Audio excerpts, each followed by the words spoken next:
Today, more women are graduating from university and finding success in previously male-dominated fields, but there are some interesting exceptions. That and other observations caught the astute eye of Shari Graydon. Shari is a strategist, author, teacher, communicator, and media watcher, and it is my pleasure to welcome Shari Graydon, catalyst for informed opinions, back to Studio 4 to tell us more. Hello, catalyst. Thank you. I like Isn't that a great title? Yeah, because they usually say president of informed opinions. But we're CEO. we're a two-woman operation, so president seemed a little inappropriate, but catalyst, you know, kind of implies movement and change, which is what we're trying to do. So what pushed you to start it? Why? On op-ed pages, on talk shows, yours accepted, women's voices and presence are outnumbered by men by about 4 or 5 to 1 in 2012 in Canada. No good reason for that. Women as guests or women as hosts? Both. No, more guests. There are more female hosts on radio. On radio and TV than there used to be. But in terms of the experts who are interviewed as sources, women's voices are outnumbered 4 or 5 to 1 by men's. And have you figured out why? Yeah.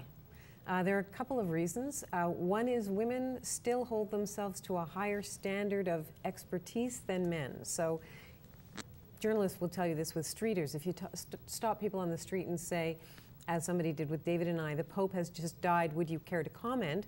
The woman, I said, no, I don't think so. And David, who hadn't been to church in 40 years, said, sure, I'll comment. Okay. And that's classic. It is classic, isn't it? I found it on the open line always.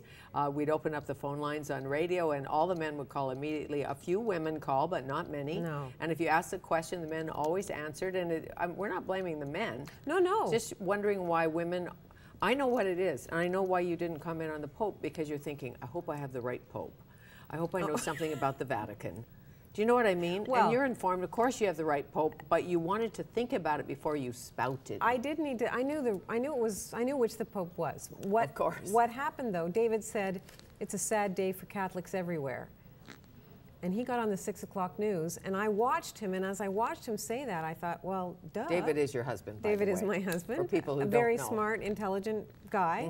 David Mitchell, former politician. MLA, and but as I was watching him and I was thinking, well, yes, but wouldn't it be great if the next Pope came up with a progressive policy on contraception that wouldn't disenfranchise the lives of millions of women around the world? That's what I thought.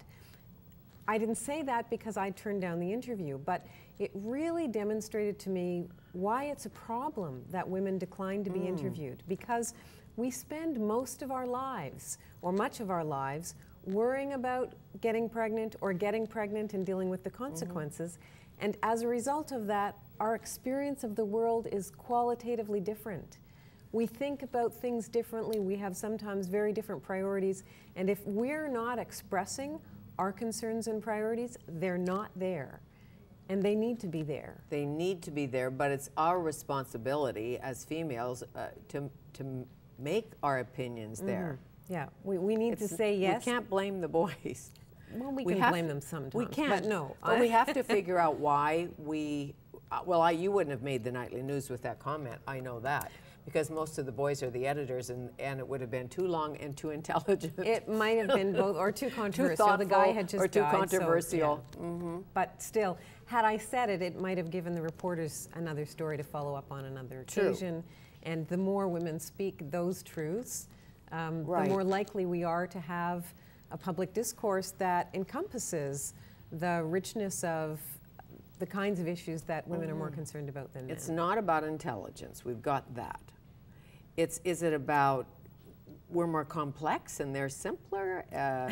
I hate to do that. I'm not saying that. No, I know, but you know how they say men are nuts and bolts and women are finely tuned computers, and you ask a man who loves women, he'll say, that's so true. I never have quite figured out what my wife was really thinking.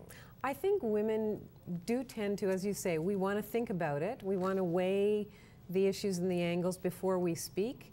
And I think it's partly because, you know, we have thousands of years of women's value not being seen to be as important as men's, and so we still tend to imagine that we have to be better in order to be thought half as good, as Charlotte Whitten, I think, was the one who said women have to be twice as good in order to be thought. You know, I think we still live and experience that. Steinem said it too. Yeah.